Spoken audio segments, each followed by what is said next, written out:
Giờ mình dẫn các bạn đi ra thăm mô hình thả lan của mình.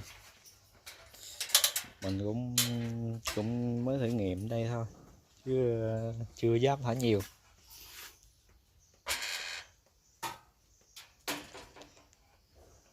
Mới thử nghiệm hơn tháng thì không có, hơn tháng rồi chưa thấy bệnh, nhưng mà cũng có một con nó bỏ ăn, nó bị sốt, mình đã điều trị khỏi cho nó rồi.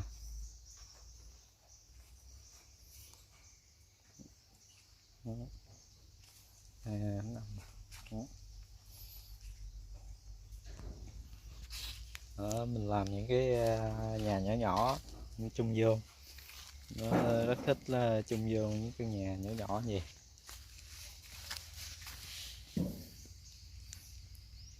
Đó, chứ nó không có hết ra ngoài.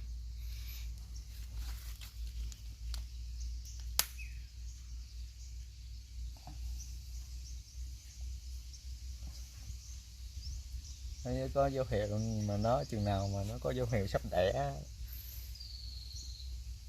thì mình phải làm ổ cho nó, hay là nó đào hang đó, làm chuồng chạy xung quanh đó, là phải tắn ton ở dưới. Tốt nhất là lót gạch ở dưới,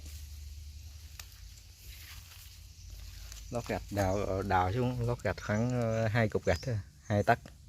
Nó đào dữ lắm. Rồi mình ở đây mình châm chế, mình làm đỡ, mình lấy mấy gạch vụn để tấn xung quanh, nó đào ra ngoài á.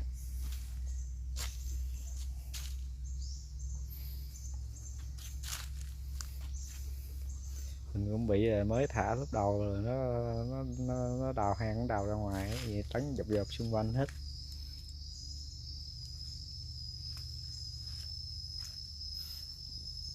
Đó. Ton thì lụm ba ton dụng lại xéo qua lại thôi. Để nhà nó chung vô. Đó.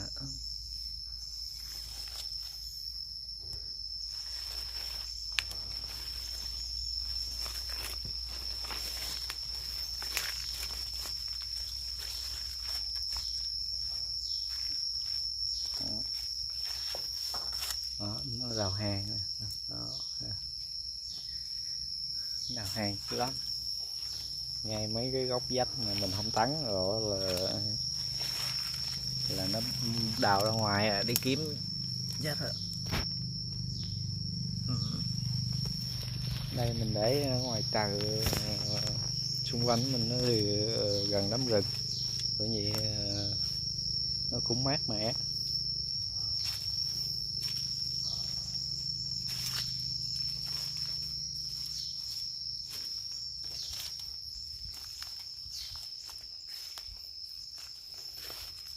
Thức ăn chủ yếu cũng rau củ quả, rau cỏ, cám.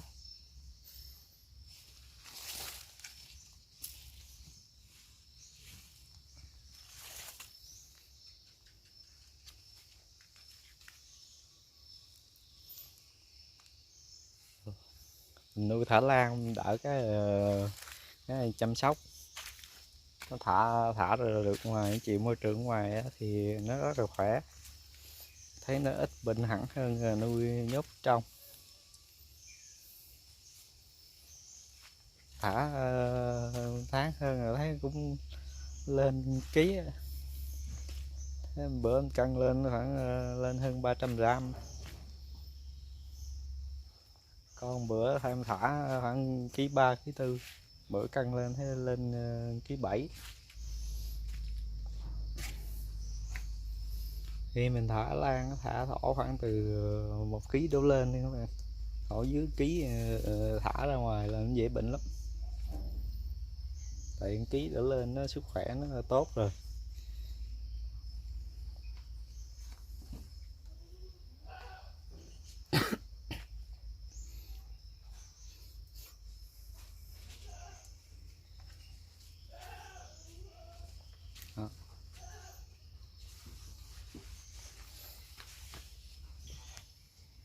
Chào các bạn.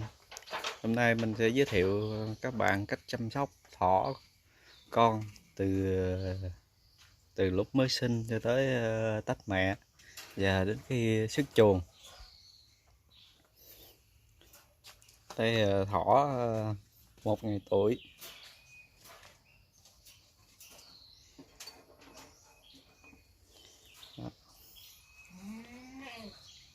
Đó, nó đẻ được 1 ngày 2 ngày tuổi rồi.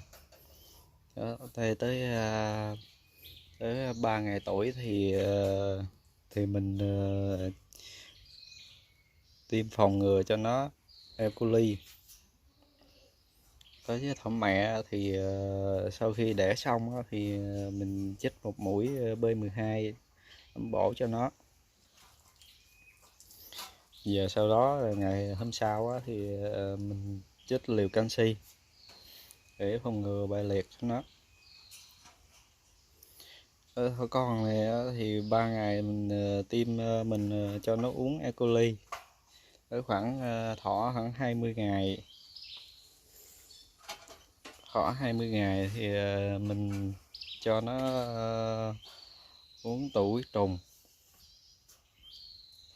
Về sau khi gần tới xuất chuồng 30 ngày, thỏ con xuất chuồng là 30 ngày. Khi mình nó xuất chuồng rồi thì vừa xuất chuồng xong đó mình nhỏ cho nó uống cầu trùng. Thỏ con khi tách mẹ ra phải đạt thấp nhất khoảng 500 gram.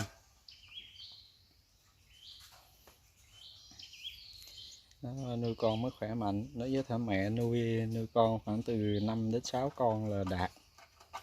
Nuôi nhiều quá thì thỏ con nó lâu lớn nó yếu, sức khỏe nó yếu nữa. Khi mà chuồng trại mình nhiều rồi thì mình con nào mình đẻ ít thì mình sang con qua cho nó nuôi phụ. Con nào nuôi ít thì mình sang qua cho nuôi phụ. Như con nãy lúc đầu thì nó đẻ không 10 con, buộc mình phải chuẩn bị, mình phải sang qua cái con nào đẻ ít cho nó nuôi đồng đều. Đây thỏ khoảng 10 ngày thôi, nó 10 ngày thì nó mở mắt được rồi.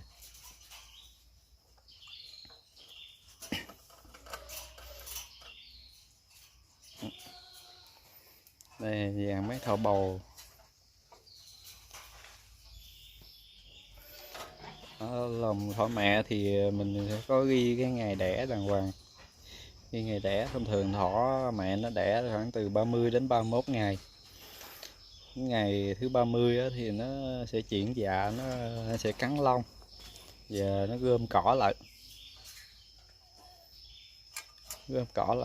Rồi mình đặt cái rổ như vậy cho nó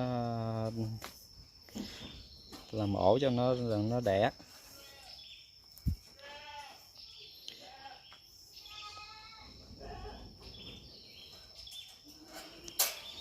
Rổ này thì mình mua ngoài chợ có nhiều. Bề dài khoảng 27 cm và 34. Cao thì khoảng 11 đến 12 phân.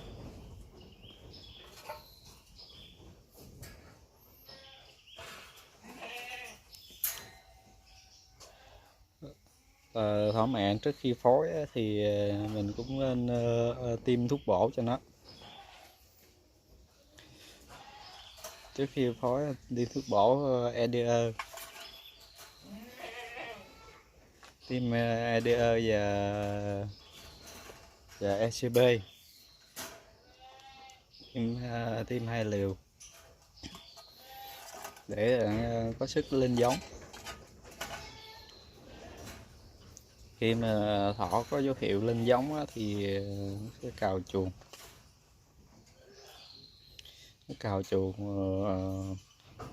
Mình muốn biết chắc ăn thì mình phải vạch bộ phận sinh dục của nó ra. Nếu mà nó đỏ hồng bầm đỏ mà sậm tím thì mình cho phối được rồi. Đây thỏ đực muối tiêu mình nó bị ghẻ nè. Đó. Khi mà nó bị ghẻ thì mình chích cho nó mũi Ivermectin, khoảng tuần sau là nó hết rồi.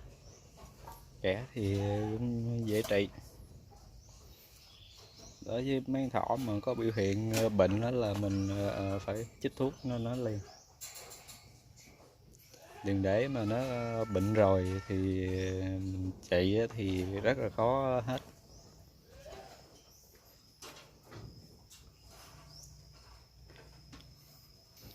Rồi còn với chăm sóc thỏ đực á, thì mình cũng cho ăn uống bình thường thôi, ăn cỏ với cám. Gần tới mỗi tháng á, thì mình chích liều thuốc bổ cho nó ADE với B12 để bổ sung tinh lực để nó phối phối giống tốt.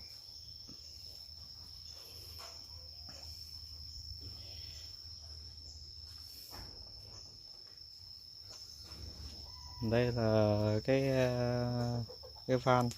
van uống nước tự động. Đó. Khi mà nó khát nước thì nó ở đây nó uống nước.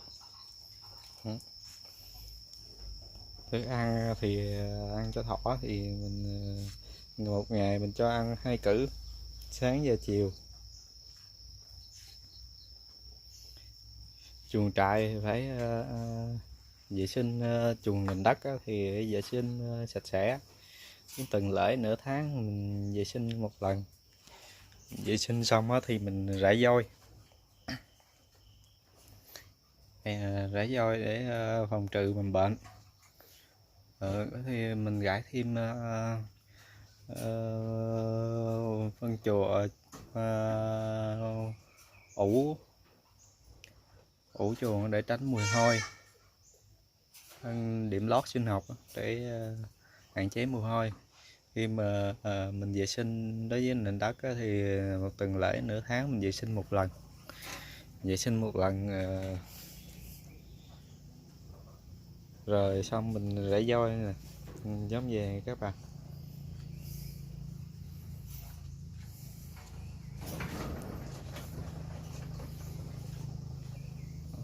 Đây là mấy con trẻ của mình nè, có ghi ngày.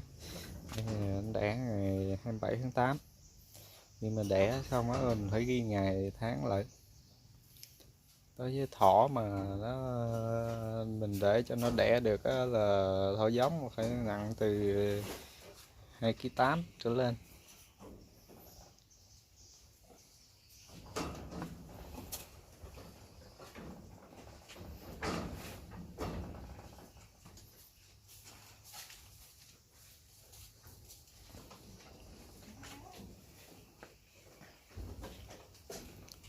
Mấy thỏ phối nó chờ ngày đẻ. Đây là thỏ khoảng 10 ngày tuổi. Nó nằm đó.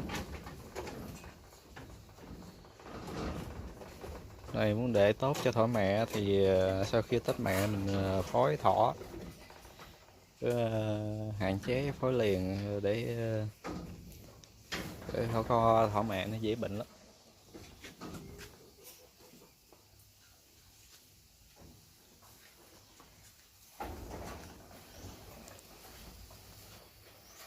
Còn đây vấn đề thỏ giống của mình. Thỏ giống mình thì mình lựa những con nào đẹp chất lượng. Về của con thỏ mẹ mà nó đẻ con tốt, nó bự con thì mình để lại. Trên một bầy đẻ thì mình chỉ lựa được có vài con à, 2-3 con vậy đó. Cái bầy này xong rồi mình ghi ra từng ngày, ghi ra đó. Mấy con này ghi ra ngày, 2 con nào ba mẹ nó ngày mấy để tránh sự trùng huyết.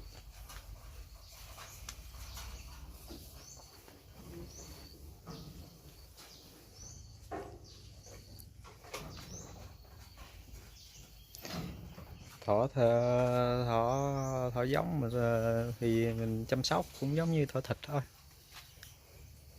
để cho nó ăn uống bình thường, có phòng bệnh thì kỹ hơn tí.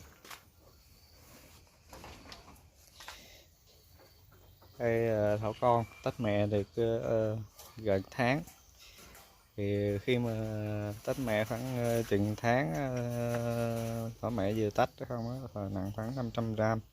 Mấy con này sau tới tháng thứ 2 thì nặng khoảng 1 kg đến 1 kg 4. Bạn nào nuôi tốt thì nặng 1 kg 4, kg 2 kg 4 nữa.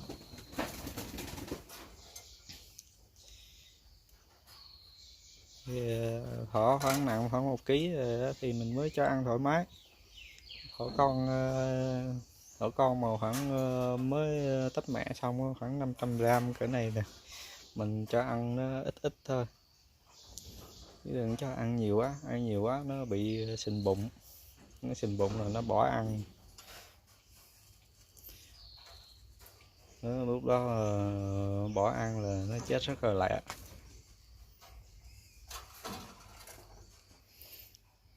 Thỏ con khoảng từ 1 kg trở lên thì mình cho ăn thoải mái. Sau khoảng 3 tháng thì có thể nặng 2 kg, 2 kg mấy. Thì thỏ khi xuất chuồng thì khi xuất chuồng thì khoảng tầm 3 tháng rưỡi 4 tháng, nặng từ 2 kg 2 đổ lên. Thỏ mà để đẻ được thì mình phải nặng từ 2 kg 8 trở lên.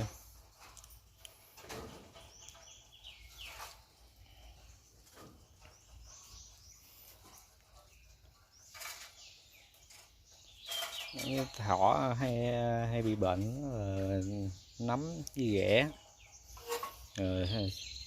sổ mũi, viêm mũi. Sổ mũi, viêm mũi thì do thời tiết nhiều, thời tiết thay đổi thì bạn cũng phòng bệnh viêm mũi cho nó. Đây là lứa thỏ thịt. Thỏ thịt thì mấy con nào bệnh thì mình chăm sóc thôi, chứ bệnh nào thì mình trị. Cứ để ý thỏ mà nó biểu hiện mà muốn bệnh á, khi mà mình chuẩn bị cho ăn á, thì con nào nó cũng phải dồn lên dành thức ăn hết. Con nào mà không bị dành thức ăn á là con đó có biểu hiện bệnh rồi đó. Có buộc mình phải đem ra coi nó bệnh gì rồi để mình chích. Chứ để mình nó bỏ ăn 2-3 bữa là mình đem ra trị là chết hết rồi. Nó khó trị lắm, nó bệnh nặng rồi khó trị lắm.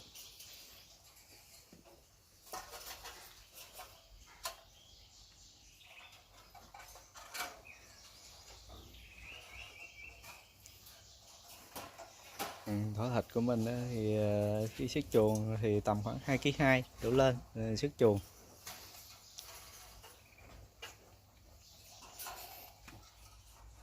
Phòng bệnh cho uống thì thời tiết mình phòng bệnh vitamin C, cho mình bỏ vitamin C vô cái bồn nước cho thỏ uống á, mình bỏ vô vitamin C của người ta, mình bỏ vô chỗ uống. Nó hạn chế được bệnh, tăng cường sức đề kháng.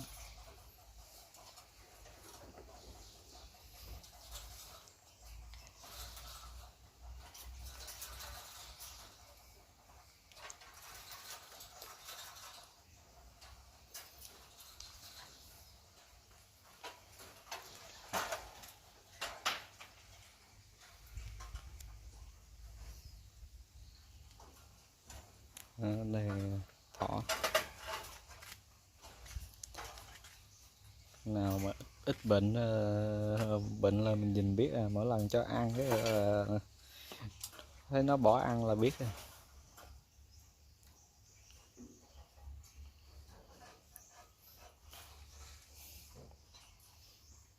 Bây giờ qua nuôi Thái Lan ha. Giờ mình dẫn các bạn đi ra thăm mô hình thả lan của mình. Mình cũng mới thử nghiệm đây thôi, chứ chưa dám thả nhiều.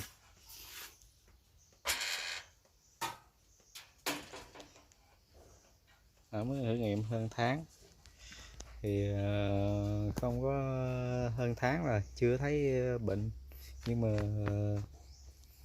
cũng có một con nó bỏ ăn, nó bị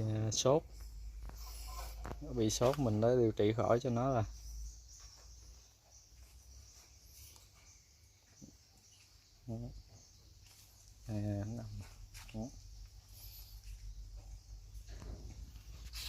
đó, mình làm những cái nhà nhỏ nhỏ chung vô, nó rất thích là chung vô những cái nhà nhỏ nhỏ gì.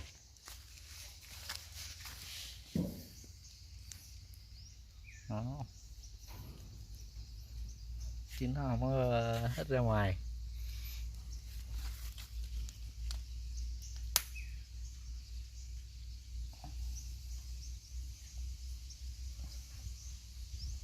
Nó có dấu hiệu mà nó chừng nào mà nó có dấu hiệu sắp đẻ thì mình phải làm ổ cho nó,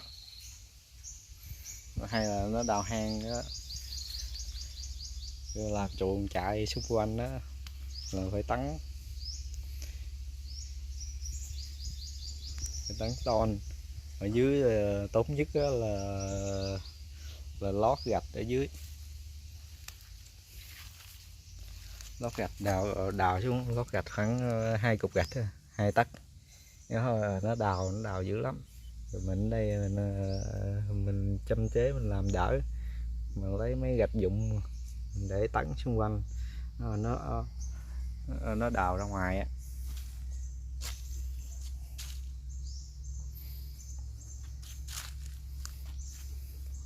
Mình cũng bị mới thả lúc đầu rồi nó đào hang, nó đào ra ngoài vậy, tắn dọc dọc xung quanh hết.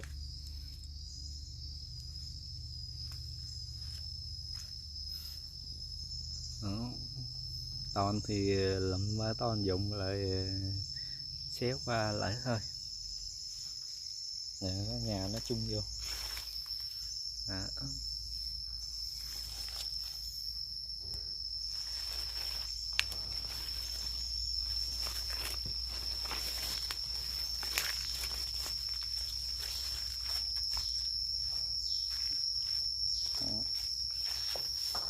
Đó, nó đào hang này. Đó. Đào hang lắm, ngay mấy cái góc vách mà mình không tắn rồi là nó đào ra ngoài đi kiếm chết rồi.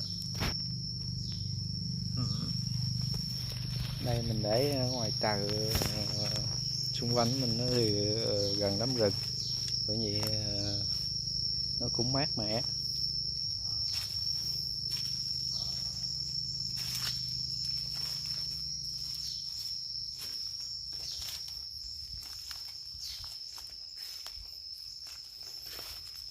Thức ăn chủ yếu cũng rau củ quả thôi, rau cỏ, cám.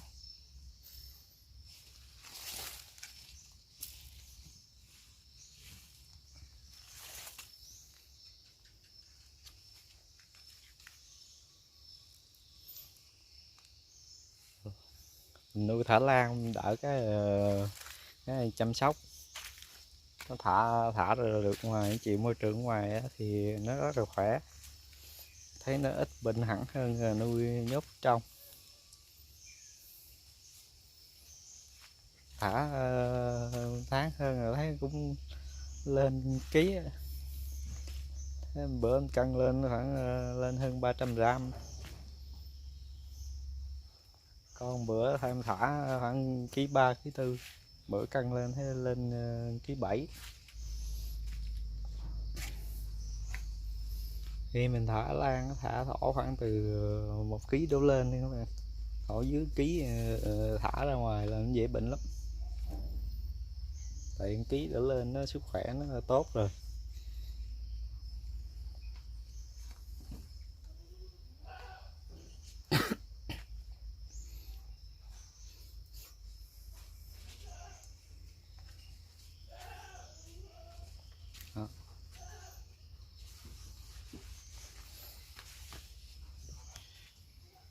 Chào các bạn, hôm nay mình sẽ giới thiệu các bạn cách chăm sóc thỏ con từ từ lúc mới sinh cho tới tách mẹ và đến khi xuất chuồng.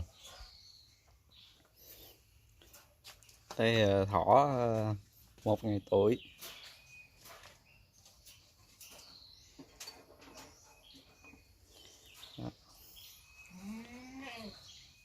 Đó, nó đẻ được 1 ngày, 2 ngày tuổi rồi.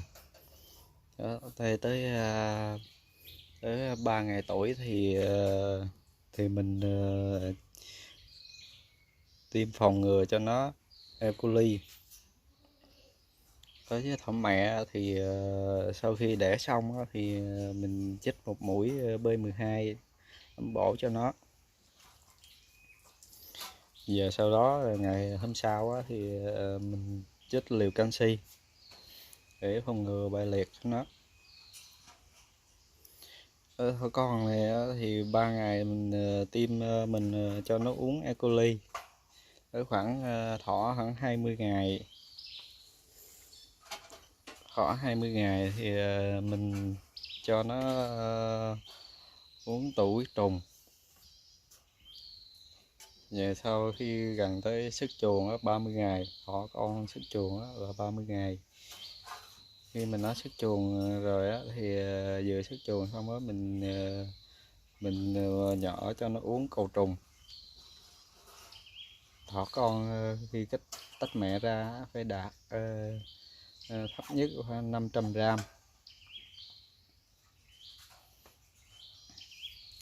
Nó nuôi con mới khỏe mạnh. Đối với thỏ mẹ nuôi con khoảng từ 5 đến 6 con là đạt. Nuôi nhiều quá thì thỏ con nó lâu lớn nó yếu, sức khỏe nó yếu nữa.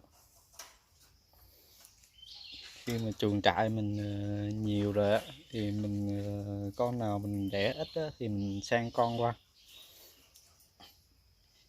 qua cho nó nuôi phụ. Con nào nuôi ít thì mình sang qua cho nuôi phụ.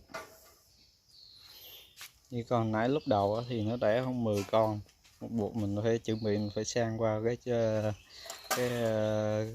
con nào đẻ ít cho nó nuôi đồng đều. Đây thỏ khoảng 10 ngày thôi, nó 10 ngày thì nó mở mắt được rồi.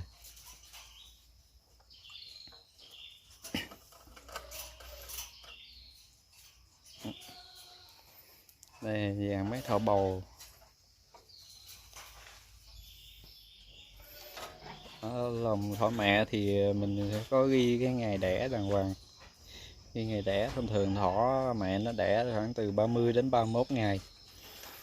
Ngày thứ 30 thì nó sẽ chuyển dạ, nó sẽ cắn lông và nó gom cỏ lại. Rồi mình đặt cái rổ như vậy cho nó làm ổ cho nó đẻ.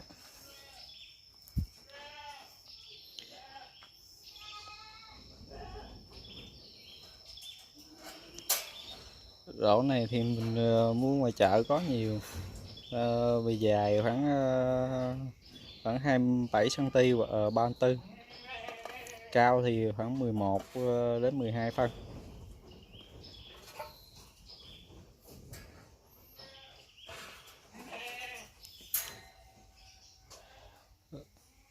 Thỏ mẹ trước khi phối thì mình cũng nên tiêm thuốc bổ cho nó. Trước khi phối tiêm thuốc bổ EDE, tiêm EDE và ECB, tiêm 2 liều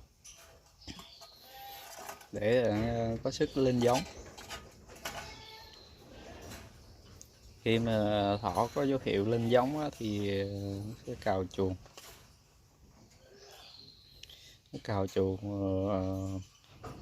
Mình muốn biết chắc ăn thì mình phải vạch bộ phận sinh dục của nó ra. Nếu mà nó đỏ hồng bầm đỏ mà sậm tím thì mình cho phối được rồi. Đây thỏ đực muối tiêu của mình nè, nó bị ghẻ nè đó. Khi mà nó bị ghẻ thì mình chích cho nó mũi Ivermectin, khoảng tuần sau là nó hết rồi. Ghẻ thì cũng dễ trị. Đối với mấy thỏ mà có biểu hiện bệnh đó là mình phải chích thuốc nó liền. Đừng để mà nó bệnh rồi thì mình trị thì rất là khó hết.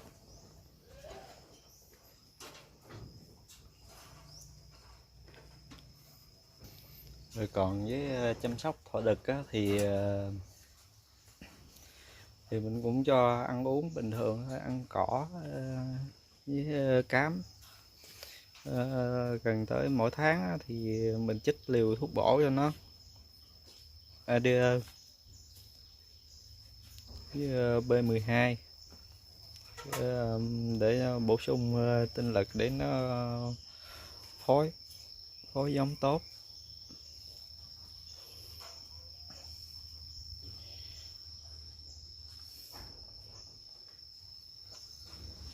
Đây là cái van uống nước tự động. Đó.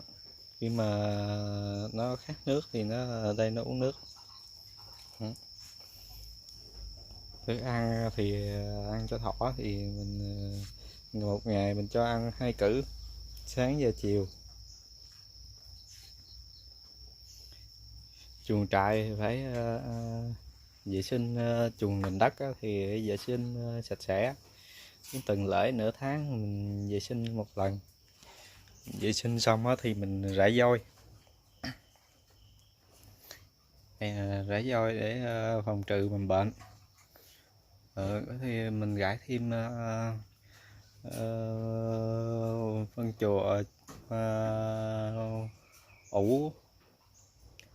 ủ chuồng để tránh mùi hôi. Điểm lót sinh học để hạn chế mùi hôi. Khi mà mình vệ sinh đối với nền đất thì một tuần lễ nửa tháng mình vệ sinh một lần. Vệ sinh một lần rồi xong mình rải vôi nè, giống về các bạn.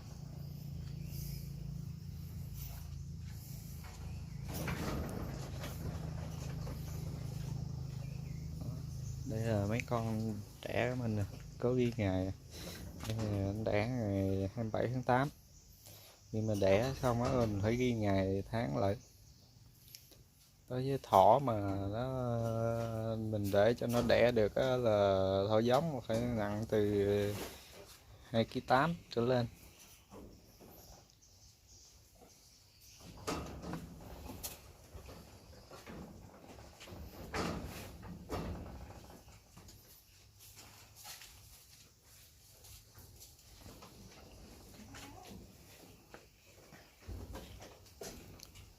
Mấy thỏ phối nó chờ ngày đẻ. Đây là thỏ khoảng 10 ngày tuổi. Nó nằm đó. Đây muốn để tốt cho thỏ mẹ thì sau khi tách mẹ mình phối thỏ, hạn chế phối liền để thỏ mẹ nó dễ bệnh lắm.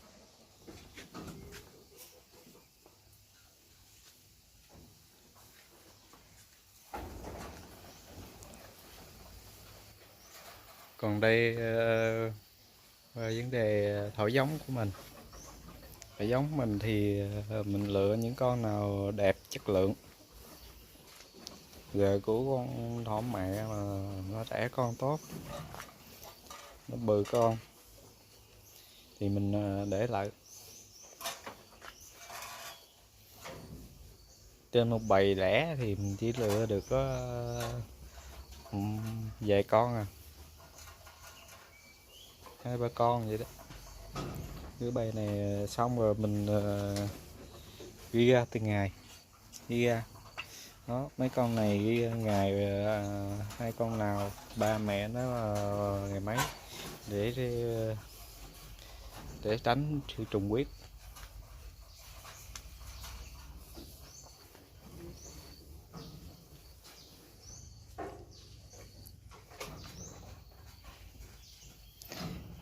thỏ giống mà thì mình chăm sóc cũng giống như thỏ thịt thôi,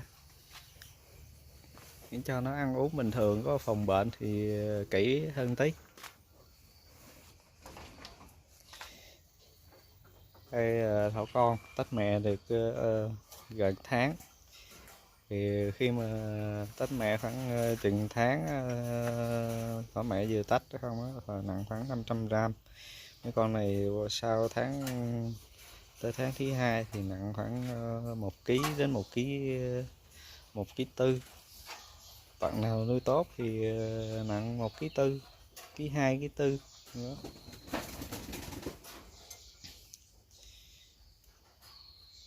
Thì thỏ khoảng nặng khoảng 1 kg thì mình mới cho ăn thoải mái.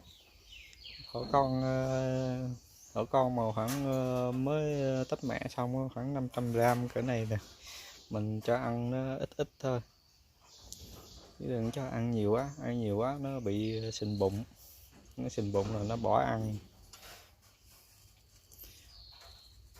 Lúc đó bỏ ăn là nó chết rất là lẹ.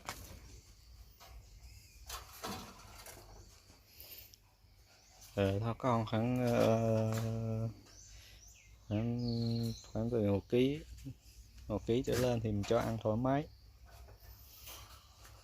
Sau khoảng 3 tháng thì có thể nặng 2 kg, 2 kg mấy. Thì thỏ khi xuất chuồng thì khi xuất chuồng thì khoảng tầm 3 tháng rưỡi 4 tháng, nặng từ 2 kg 2 đổ lên. Thỏ mà để đẻ được thì mình phải nặng từ 2 kg 8 trở lên.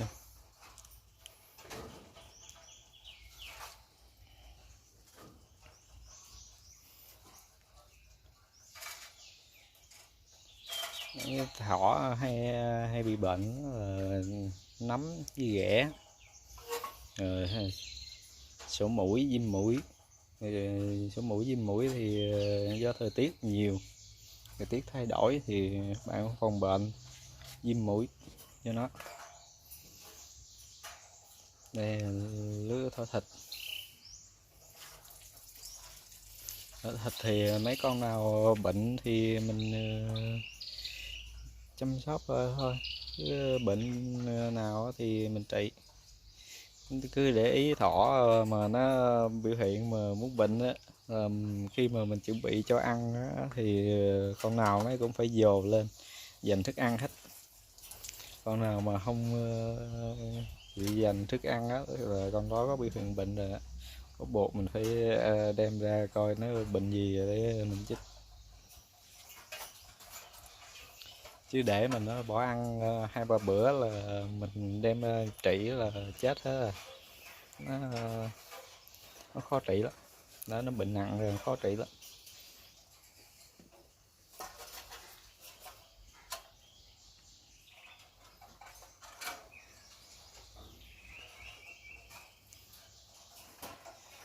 Thỏ thịt của mình thì khi xuất chuồng thì tầm khoảng 2 kg 2 đổ lên xuất chuồng.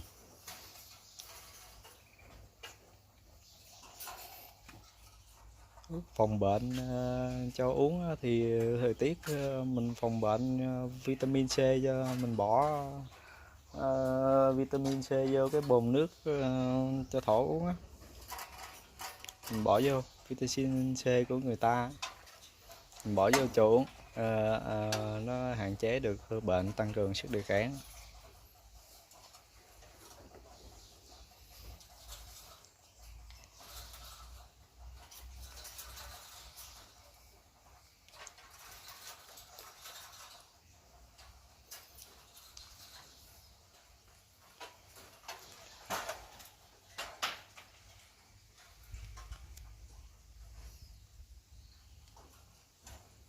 Đây thỏ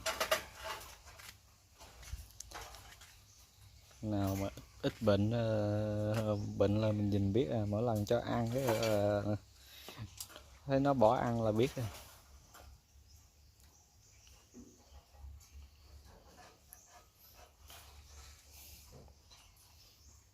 Bây giờ qua nuôi Hà Lan ha. Giờ mình dẫn các bạn đi ra thăm mô hình thả lan của mình. Mình cũng mới thử nghiệm đây thôi, chứ chưa dám thả nhiều.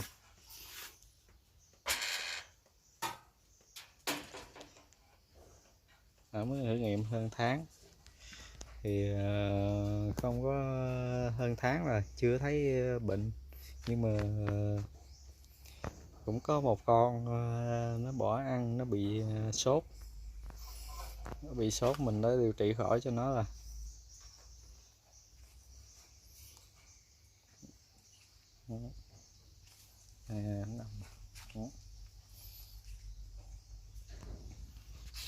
Đó, mình làm những cái nhà nhỏ nhỏ chung vô, nó rất thích là chung vô những cái nhà nhỏ nhỏ gì.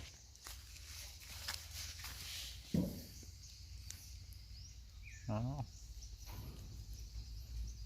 chứ nó không có hết ra ngoài.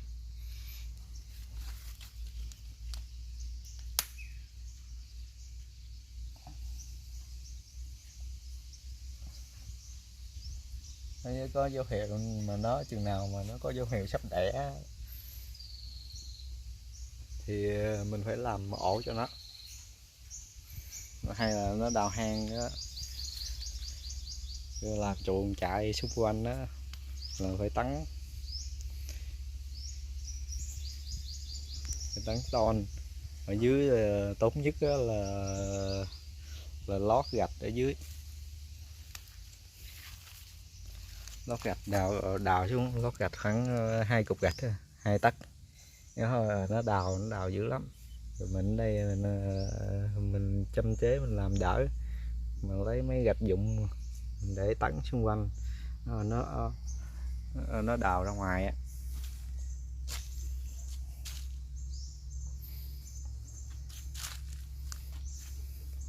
Mình cũng bị mới thả lúc đầu rồi nó đào hang, nó đào ra ngoài ấy, vậy tắn dọc dọc xung quanh hết.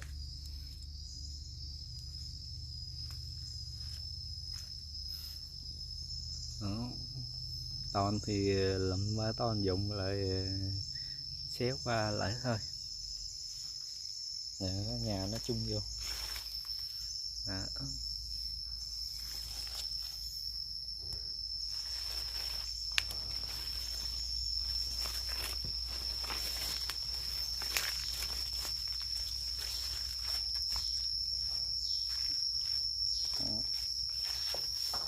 Đó, nó đào hang này. Đó. Đào hang lắm, ngay mấy cái góc vách mà mình không tắn rồi là nó đào ra ngoài đi kiếm chết rồi.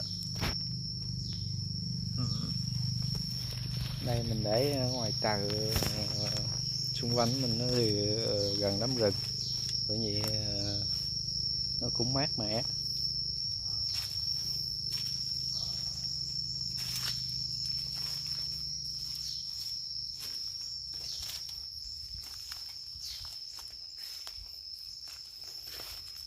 Thức ăn chủ yếu cũng rau củ quả, rau cỏ, cám.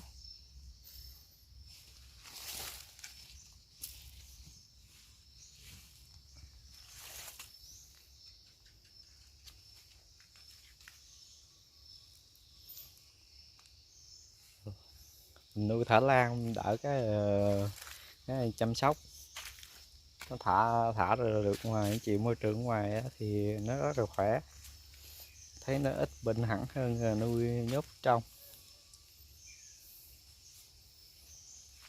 Thả tháng hơn rồi thấy cũng lên ký. Bữa em cân lên khoảng lên hơn 300 gram.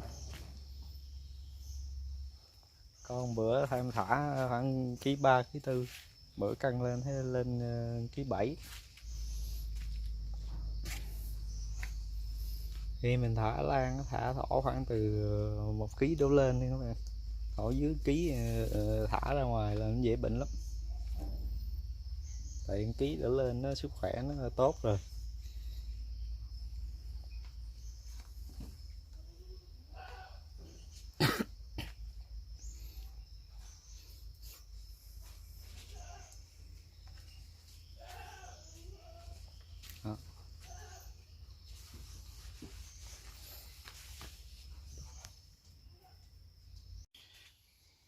Chào các bạn, hôm nay mình sẽ giới thiệu các bạn cách chăm sóc thỏ con từ lúc mới sinh cho tới tách mẹ và đến khi xuất chuồng. Đây thỏ 1 ngày tuổi.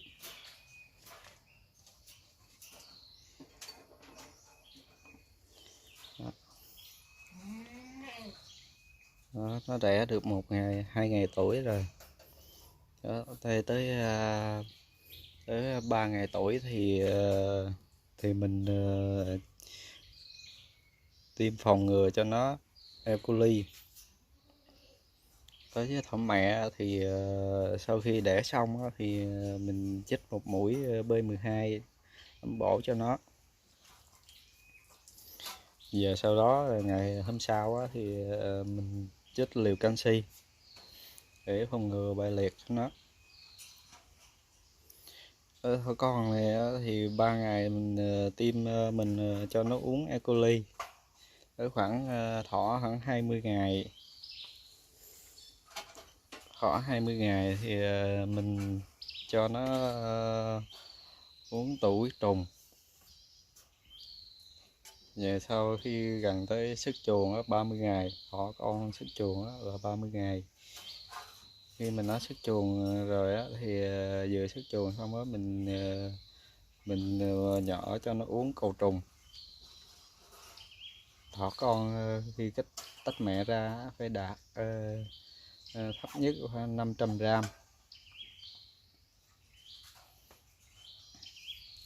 Nó nuôi con mới khỏe mạnh. Đối với thỏ mẹ nuôi con khoảng từ 5 đến 6 con là đạt. Nuôi nhiều quá thì thỏ con nó lâu lớn nó yếu, sức khỏe nó yếu nữa. Khi mà chuồng trại mình nhiều rồi thì mình con nào mình đẻ ít thì mình sang con qua cho nó nuôi phụ. Con nào nuôi ít thì mình sang qua cho nuôi phụ. Như con nãy lúc đầu thì nó đẻ không 10 con, buộc mình phải chuẩn bị, mình phải sang qua cái con nào đẻ ít cho nó nuôi đồng đều. Đây thỏ khoảng 10 ngày thôi, nó 10 ngày thì nó mở mắt được rồi.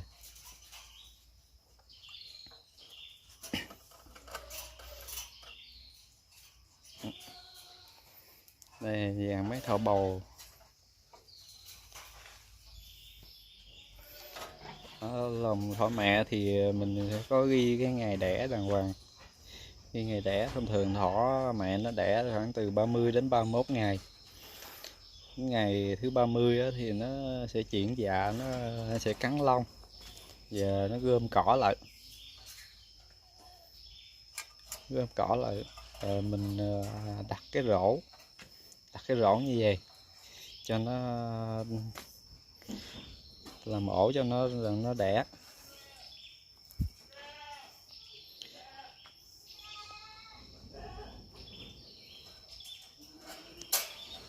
Rổ này thì mình mua ngoài chợ có nhiều. Bề dài khoảng 27 cm và 34, cao thì khoảng 11 đến 12 phân.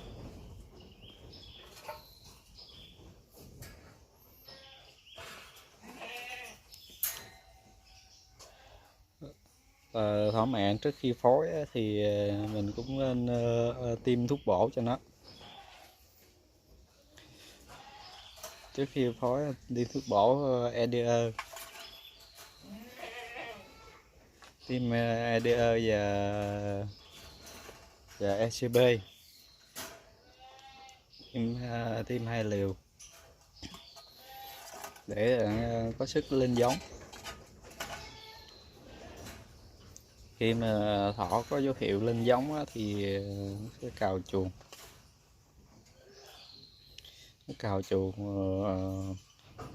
Mình muốn biết chắc ăn thì mình phải vạch bộ phận sinh dục của nó ra.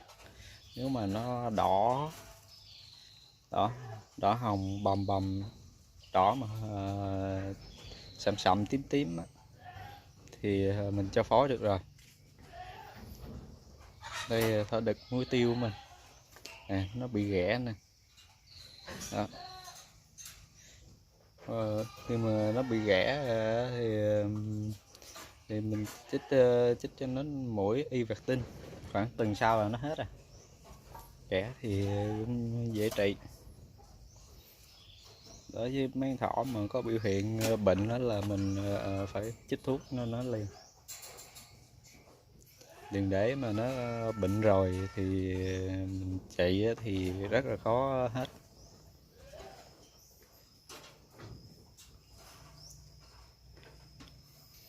Rồi còn với chăm sóc thỏ đực á, thì mình cũng cho ăn uống bình thường thôi, ăn cỏ với cám. Gần tới mỗi tháng á, thì mình chích liều thuốc bổ cho nó ADE với B12 để bổ sung tinh lực để nó phối phối giống tốt.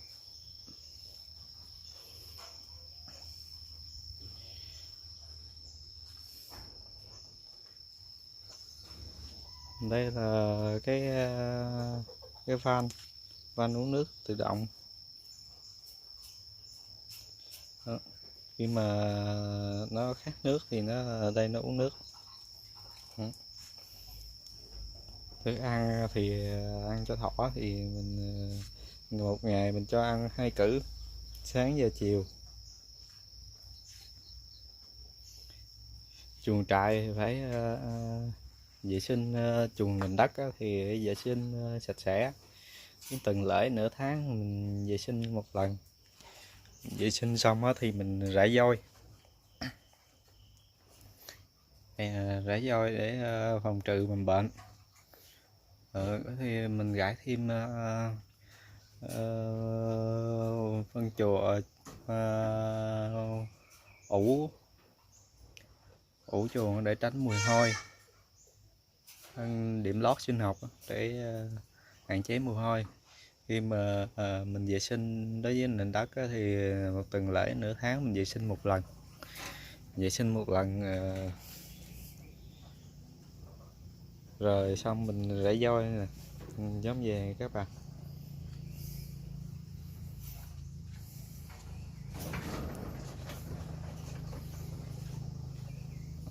Đây là mấy con trẻ của mình nè, có ghi ngày. Đây là anh đẻ ngày 27 tháng 8. Nhưng mà đẻ xong á mình phải ghi ngày tháng lại. Đối với thỏ mà mình để cho nó đẻ được á, là thỏ giống phải nặng từ 2,8 kg trở lên.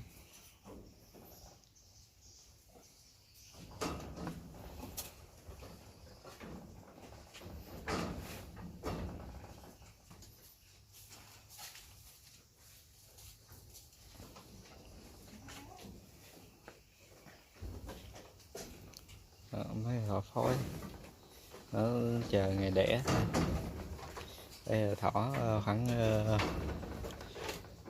10 ngày tuổi. Nó nằm đó. Đây, muốn để tốt cho thỏ mẹ thì sau khi tách mẹ mình phối thỏ, hạn chế phối liền để thỏ mẹ nó dễ bệnh lắm.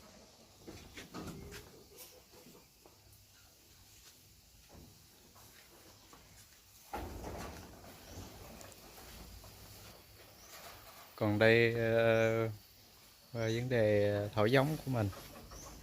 Thỏ giống mình thì mình lựa những con nào đẹp, chất lượng. Giờ của con thỏ mẹ mà nó đẻ con tốt, nó bự con thì mình để lại. Trên một bầy đẻ thì mình chỉ lựa được có vài con à, 2-3 con vậy đó. Cái bầy này xong rồi mình ghi ra từng ngày, ghi ra đó. Mấy con này ghi ra ngày, 2 con nào ba mẹ nó ngày mấy để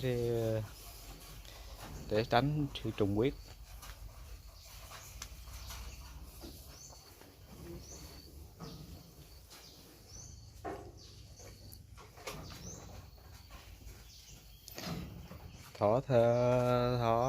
thỏ giống mà thì mình chăm sóc cũng giống như thỏ thịt thôi, để cho nó ăn uống bình thường, có phòng bệnh thì kỹ hơn tí. Đây thỏ con tách mẹ được gần tháng, thì khi mà tách mẹ khoảng chừng tháng, thỏ mẹ vừa tách không á, nặng khoảng 500 g. Mấy con này sau tới tháng thứ 2 thì nặng khoảng 1 kg đến 1,4 kg. Bạn nào nuôi tốt thì nặng 1,4 kg, 2,4 kg nữa.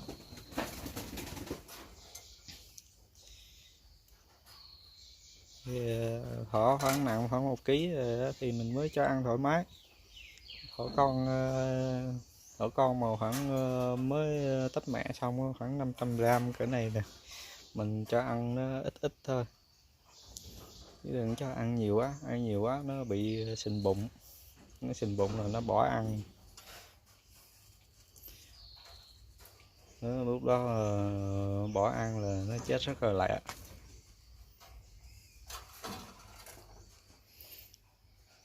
Thỏ con khoảng từ 1 kg trở lên thì mình cho ăn thoải mái.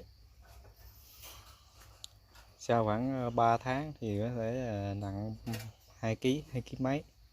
Thì thỏ khi xuất chuồng khi xuất chuồng thì khoảng tầm 3 tháng rưỡi 4 tháng, nặng từ 2 kg 2 đổ lên. Thỏ mà để đẻ được thì mình phải nặng từ 2,8 kg trở lên.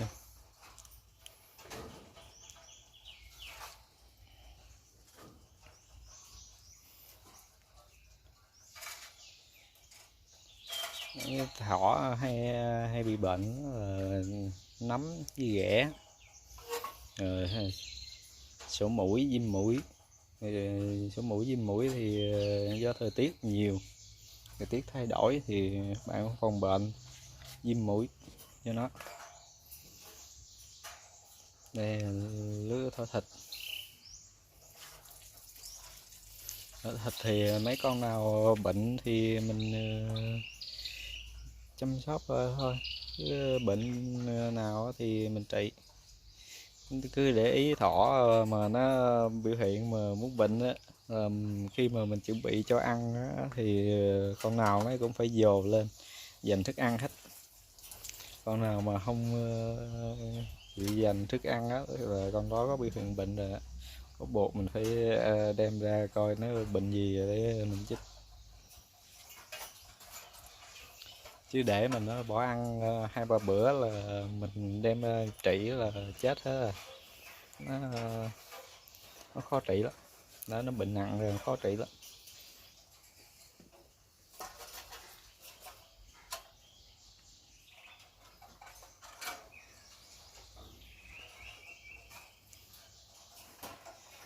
Thỏ thịt của mình thì khi xuất chuồng thì tầm khoảng 2,2 kg đổ lên xuất chuồng.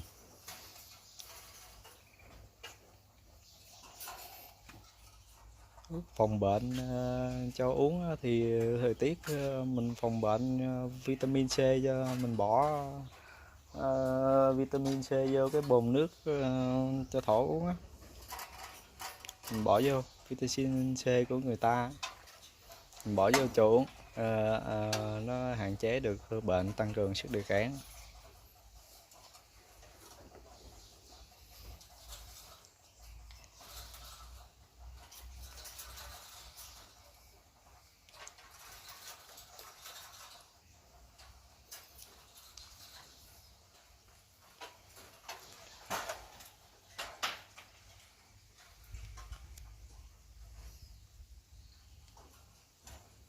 Đây thỏ nào mà ít bệnh, bệnh là mình nhìn biết, mỗi lần cho ăn cái thấy nó bỏ ăn là biết rồi.